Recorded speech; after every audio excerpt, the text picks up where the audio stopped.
7 bulan terakhir, pemerintah berupaya keras untuk bisa mengendalikan COVID-19. Berbagai langkah telah dilakukan oleh semua komponen bangsa.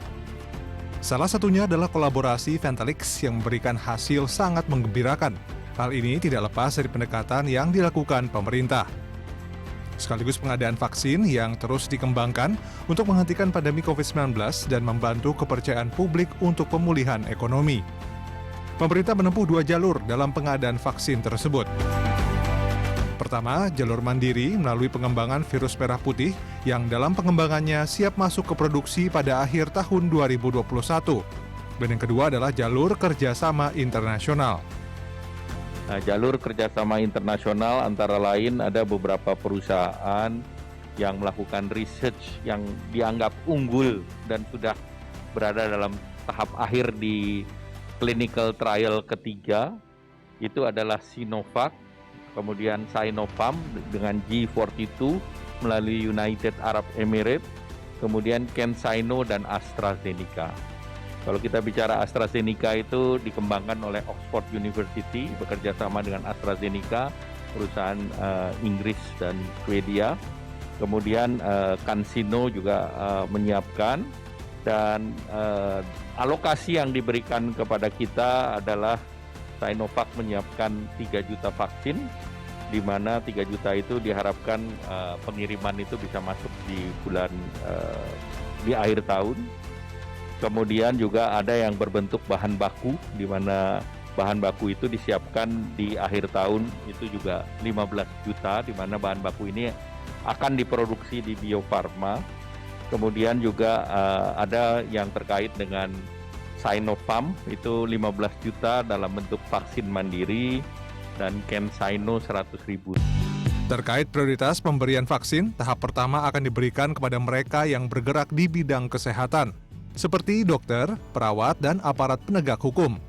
Untuk periode berikutnya, vaksin akan diberikan kepada kelompok masyarakat yang rentan, seperti mereka yang berusia lanjut, memiliki komorbid atau penyakit penyerta yang dapat memperparah infeksi COVID-19. Di tengah upaya pemerintah dalam hal pengadaan vaksin, tentunya yang tak kalah lebih penting adalah sejauh mana kita sudah mampu mengendalikan penyebaran COVID-19. Karena angka kematian pasien COVID-19 masih berada di bawah standar Organisasi Kesehatan Dunia atau WHO. Angka kematian masih di atas standar WHO, yaitu di posisi 3,45%.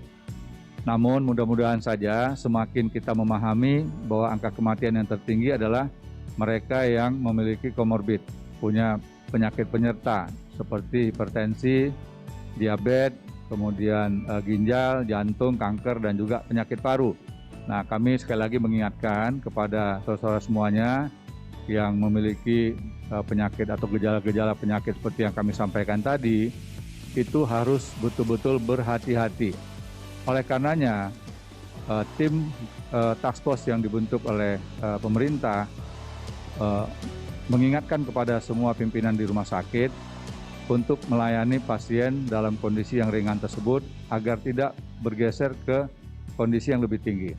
Termasuk juga Pak Presiden memerintahkan Menteri Kesehatan dan kami semua agar masyarakat yang positif COVID jangan lagi dilayani di rumah, terutama rumah yang kurang memenuhi standar kesehatan. Lebih baik dirawat di tempat-tempat yang disiapkan pemerintah.